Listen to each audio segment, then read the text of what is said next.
ನಿಮ್ಮ ಹಳೆಯ ಚಿನ್ನದ ಒಡವೆನ ಅಧಿಕ ಬೆಲೆಗೆ ಮಾರಬೇಕೆ? ಆಟಿಕಾಗೆ ಕಾಲ್ ಮಾಡಿ 8880 Attica gold company. Chamarajanagar shootout ಬಗ್ಗೆ ಮಾಹಿತಿ ಪಡೆದ ಸಿಎಂ ಡಿಕೆ ಶಿವಕುಮಾರ್. ಜಿಲ್ಲಾ ಉಸ್ತುವಾರಿ ಸಚಿವ ಪುಟ್ಟರಂಗಶೆಟ್ಟಿ ಜೊತೆಗೆ ಸಿಎಂ ಚರ್ಚೆ ಮಾಡಿದ್ದಾರೆ. ಪ್ರಕರಣದ ಸಂಪೂರ್ಣ ಮಾಹಿತಿ ಪಡೆದಿರುವಂತ ಸಿಎಂ ಡಿಕೆ ಶಿವಕುಮಾರ್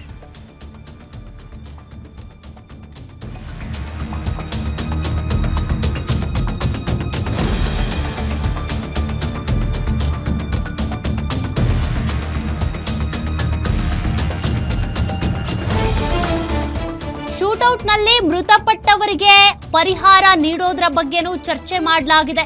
ನಿನ್ನೆ ರಾತ್ರಿ ಮಾತುಕತೆ ನಡೆಸಿರುವಂತ ಸಿಎಂ ಡಿಕೆ ಶಿವಕುಮಾರ್ ಸರ್ಕಾರದಿಂದ ಮೃತರಿಗೆ ಅಥವಾ ಮೃತರ ಕುಟುಂಬಸ್ಥರಿಗೆ 5 ಲಕ್ಷ ಪರಿಹಾರ ಘೋಷಣೆ, ತಹಶೀಲ್ದಾರ್ ಮೂಲಕ ಪರಿಹಾರ ನೀಡೋದಕ್ಕೆ ಸೂಚನೆ ಕೊಟ್ಟಿರುವಂತ ಸಚಿವ ಪುಟ್ಟರಂಗಶೆಟ್ಟಿ ಜೊತೆಗೆ ಸಿಎಂ ಡಿಕೆ ಶಿವಕುಮಾರ್ ಅವರು ಈ ಬಗ್ಗೆ ಮಾತುಕತೆ ನಡೆಸಿದ್ದಾರೆ. ಈ ಪ್ರಕರಣಕ್ಕೆ ಸಂಬಂಧಪಟ್ಟಂತೆ ಯಾರಿಗೂ ಅಷ್ಟಾಗಿ ಕ್ಲಾರಿಟಿ ಇಲ್ಲ. ಏನು ನಡೀತು ಅಲ್ಲಿ, ಎಷ್ಟು ಜನ ಇದ್ರು, ಗಾರ್ಡ್ಸ್ ಎಷ್ಟು ಜನ ಇದ್ರು, ಅದರ ಜೊತೆಗೆ ಬೇಟೆಗೆ ಬಂದಂಥವ್ರು ಎಷ್ಟು ಜನ ಇದ್ರು, ಮತ್ತೆ ಗುಂಡು ಹಾರಿಸಿದ್ದು ಯಾಕೆ, ಇದ್ರ ಬಗ್ಗೆ ಇನ್ನೂ ಕೂಡ ತನಿಖೆ ಆಗಬೇಕಿದೆ. ಬಟ್ ಈಗ ಸಿಎಂ ಡಿಕೆ ಶಿವಕುಮಾರ್ ಅವರು ಸಚಿವ ಪುಟ್ಟರಂಗಶೆಟ್ಟಿ ಕೂತು ನಿನ್ನೆ ಇದ್ರ ಬಗ್ಗೆ ಮಾತನಾಡಿದ್ದಾರೆ ಅನ್ನೋದು ಗೊತ್ತಾಗ್ತಾ ಇದೆ. ಮೃತರ ಕುಟುಂಬಸ್ಥರಿಗೆ 5 ಲಕ್ಷ ಪರಿಹಾರ ಘೋಷಣೆ ಅಂತೇಳಿ ಕೂಡ ಹೇಳ್ತಿದ್ದಾರೆ. ತಹಶೀಲ್ದಾರ್ ಮೂಲಕ ಪರಿಹಾರ ನೀಡೋದಕ್ಕೆ ಸೂಚನೆ ಕೊಟ್ಟಿರುವಂತ ಸಚಿವ ಪುಟ್ಟರಂಗಶೆಟ್ಟಿ, ಪರಿಹಾರಕ್ಕಿಂತ ಈ 3 ಜೀವಗಳು ಹೋಗಿದ್ಯಾಕೆ, ಏನು ಕಾರಣ ಅಂಥದ್ದೇನಾಯ್ತಲ್ಲಿ, ಅದ್ರ ಬಗ್ಗೆ ತನಿಖೆ ಆಗಬೇಕಿದೆ.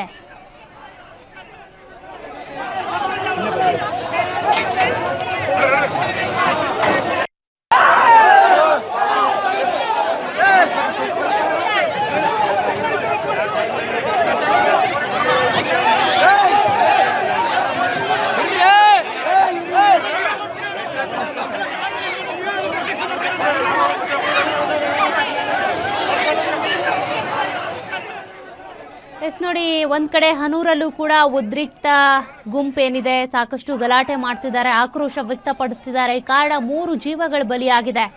ಯಾತಕ್ಕೆ ಅನ್ನೋದು ಗೊತ್ತಿಲ್ಲ. ಅವ್ರು ಹೇಳ್ತಿದ್ದಾರೆ ಬೇಟೆಗೆ ಬಂದಿದ್ರು ಅಂತೇಳಿ, ಬಟ್ ಇವ್ರು ಹೇಳ್ತಿದ್ದಾರೆ ನಮ್ದು ಹೊಟ್ಟೆ ಪಾಡಿಗೋಸ್ಕರ ನಾವು ಅಲ್ಲಿ ಓಡಾಡ್ತೀವಿ, ಹೋಗ್ತೀವಿ, ಬಿಟ್ರೆ ಹಸುಗಳನ್ನ ದನಗಳನ್ನ ಮೇಯಿಸ್ತೀವಿ, ಯಾವ ಬೇಟೆನೂ ಇಲ್ಲ, ಏನೂ ಇಲ್ಲ ಅಂತ ಅವ್ರು ಹೇಳ್ತಿದ್ದಾರೆ.